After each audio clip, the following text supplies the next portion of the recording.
Hello guys, അപ്പോൾ ഇന്ന് നമുക്ക് ബീഫ് ഫ്രൈ എങ്ങനെ ഉണ്ടാക്കാമെന്ന് നോക്കിയാലോ. അതിനാദ്യം വെളിച്ചെണ്ണ ഒഴിച്ച് നന്നായി ഒന്ന് ചൂടാവുമ്പോൾ നമ്മൾ അതിലേക്ക് തേങ്ങാക്കൊത്ത് ആഡ് ചെയ്യുന്നുണ്ട്.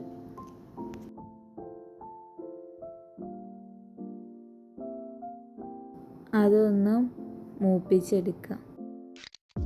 അതൊന്ന് മൂത്ത് വരുമ്പോൾ അതിലോട്ട് ഇഞ്ചി വെളുത്തുള്ളി പേസ്റ്റ് ആഡ് ചെയ്യുക, ചെറുള്ളി ചതച്ചത് ആഡ് ചെയ്യുക, പിന്നെ കുറച്ച് കറിവേപ്പിൻ്റെ ഇലയും കൂടി ആഡ് ചെയ്യാം.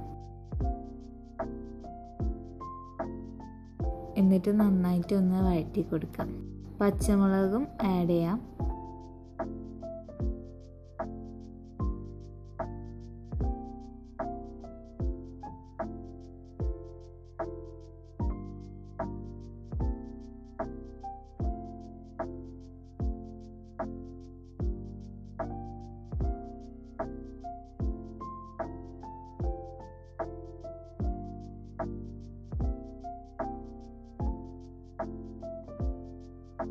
ഇതൊന്ന് വഴണ്ടി വരുമ്പോൾ നമ്മൾ മസാലക്കൂട്ടുകൾ ചേർക്കാം.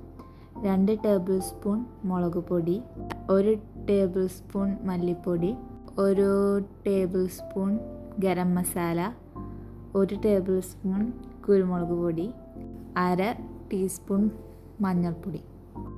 അത് എരിവിന് ആവശ്യമായിട്ട് നിങ്ങൾക്ക് ഇതൊക്കെ അഡ്ജസ്റ്റ് ചെയ്യാം. ക്വാണ്ടിറ്റിക്ക് അനുസരിച്ചും ചെയ്യാം.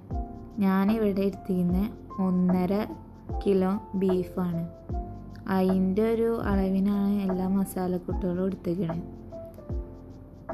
നേരത്തെ തന്നെ ഞാൻ ബീഫ് വേവിച്ച് വെച്ചായിരുന്നു. 3 വിസിലടിച്ച് വെച്ചിരുന്നു. അത് നമ്മൾ ആഡ് ചെയ്തിട്ടുണ്ട്. എന്നിട്ട് നന്നായിട്ടൊന്ന് ആക്കി കൊടുക്കാം. എന്നിട്ട് അടച്ച് വെച്ച് വേവിക്കുക. കുറച്ച് നേരം അടച്ച് വെച്ച് വേവിച്ചാൽ നമുക്ക് കുറച്ച് വെള്ളം കാണാം അതിൽ. അതൊന്ന് വറ്റി വരുന്ന വരെ തുറന്ന് വെച്ചൊന്ന് ഇളക്കി കൊടുക്കാം.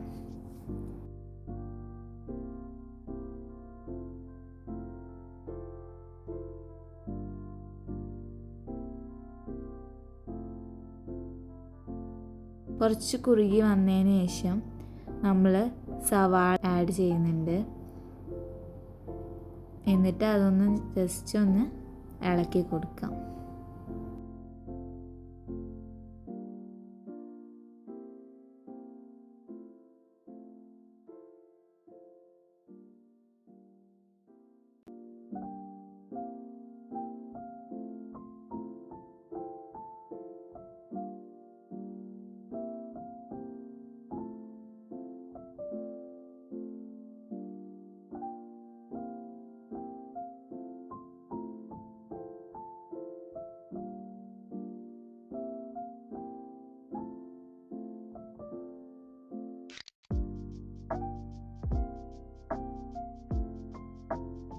എന്നിട്ട് അതിലോട്ട് നമ്മൾ കറിവേപ്പിൻ്റെ ഇലയും കൂടെ ആഡ് ചെയ്യുന്നുണ്ട്.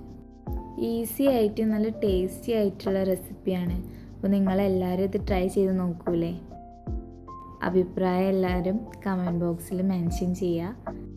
ഇഷ്ടമായ ലൈക്ക് ചെയ്യുക, ഷെയർ ചെയ്യുക, സബ്സ്ക്രൈബ് ചെയ്യുക. Thank you.